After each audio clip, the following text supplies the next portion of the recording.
Alrighty guys, hello, welcome back to another Arjade Plays Retro Games. I thought I'd do Star Trek again, because I think last time we did it, I talked a lot about sort of Leonard Nimoy and his influence on the world as a whole, which is fair enough, but I don't think I talked enough about really the game and how good this game is. So, like I said, I played this game back in the day, and yeah, I learnt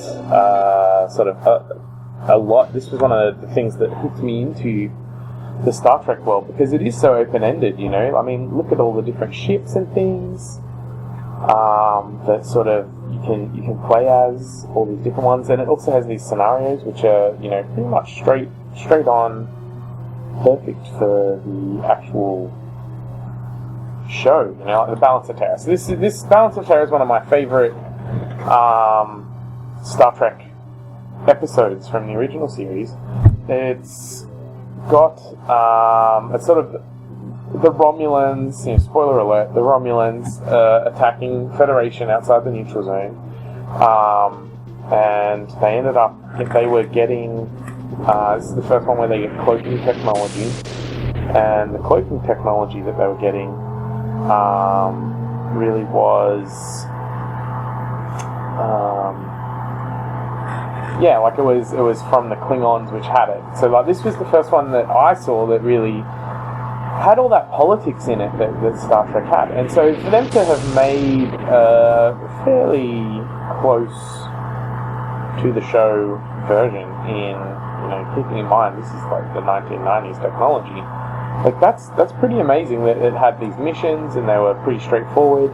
And you could be any ship you wanted, and like, you know, if you just wanted to do combat simulation stuff, you could, or if you wanted to actually do a mission, you could, and like that was really, I think that was really advanced for the time to have these missions built in. So I mean, like we saw the missions in Alien 3 as well, which were a bit more complex, whereas these ones are, you know, a bit more straightforward.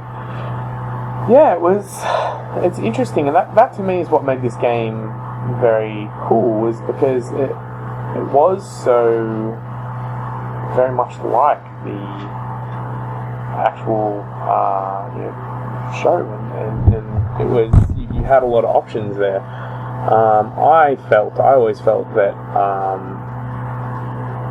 I was, you know, very much a part of the Star Trek world when I played these when I was younger. You know, it made a big difference. You can see here all the different menus, you know, like there's so many intricate things that you can do that they've programmed into this. Like it's so crazy intricate. And then to have this 3D shooting thing, that's a really big deal. Like obviously it's not legit 3D, but you know, this is like around the same time that the Wolfenstein and stuff was coming out on the PC, and for a console to have that stuff, that's crazy, you know, that's craziness that they were doing these 3D things. Yeah, the Romulans there, you can see the shadow, which is, I think that's really cool that they sort of kept that. That's how they find it in the show, and they sort of kept that in the game as well. I thought that was really cool. You can see the cloak shadow.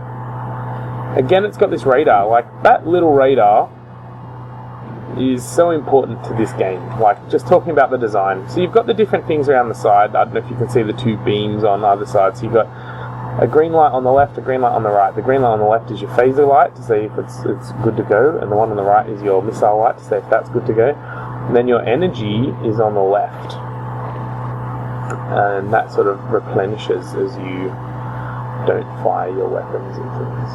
And then your speed is the one on the right, in the like little health bar there. That might be your health bar actually on the left. I'm not sure, but yeah. Anyway, you've also got that the little tactical thing to tell you how much damage their ship has taken, and you've also got, like I said, that radar is so important because with that you can work out everything that you're needing in the game. It's such a big deal, and just keeping those things in mind. Yay, we saved the Federation. Keeping those things in mind makes a huge difference. Let's try maybe Wrath of Khan. So Wrath of Khan, again, is an amazing movie. It's one of the best movies ever, and then probably the best Star Trek movie. That one and Generations is pretty good. The First Contact is pretty good. So we can see here, again, it's taking the storyline, and you've got this dialogue, which is, again, that's very important, and just these very simple things that they seem simple to us now, but they are so important. Like, so often I play a game and I don't know what's going on because they don't have the simple radar or the very basic communications of what is had. They don't have that information. And often I play a game now, even now, they don't have that same sort of intricacy that this menu system has. Like, it gives you lots of options. They put a lot of money into sort of developing this, and it's got a lot of time and effort been made. We haven't really looked. This is the navigation panel. Obviously, we're just gonna use that. We've used that before in the last video, but they've got like the repair priority panel and all sorts of things. Like, there's sensors and science that you can do a sweep and all sorts of things. Like, it's a big deal what they do.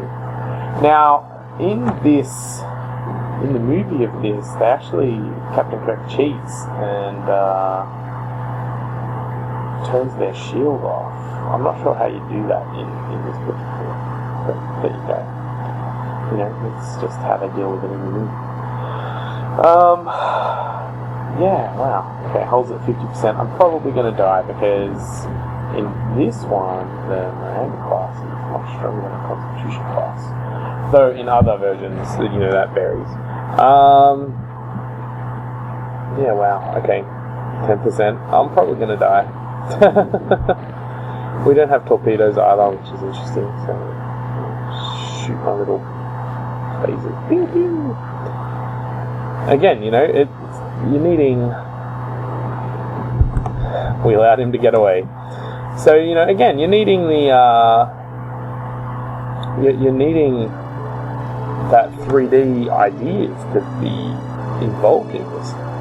Like, look at the shooting. Like, we'll do a quick combat simulation just to wrap this up, round it out. I might go against 3 of these D7 things. So, you need, if you have a look at while we're playing this, like, it uses the 3D thing. You can't just shoot. You have to shoot where they're going to be. It's going to take time to get where they need to be. Like, you can see I'm not doing leading shots here, and it's missing the bad guy. If we do some leading shots over the turn, you'll see that we're hitting again. And you have rotation as well. That's something that even a lot of space games these days, you don't have the ability to rotate your ship around and work on a 3-dimensional thing. We're probably going to get smashed because we're going up against 3 much more powerful ships. But yeah, so it's a big deal. You know what? I don't think I'm right about the balance of terror. Any Trekkies out there might probably have noticed. I think, actually, come to think that, I think it was the other way around. It was the first time you see the cloaking thing, not something else. Anyway, blah blah blah. We're gonna die. So that's it for today. Thank you very much. I just thought I'd give this a bit more time. I felt it deserved more time. Next time we might play some Dragon Quest and have a look at that. So thank you very much, and I'll see you guys next time. Ciao for now.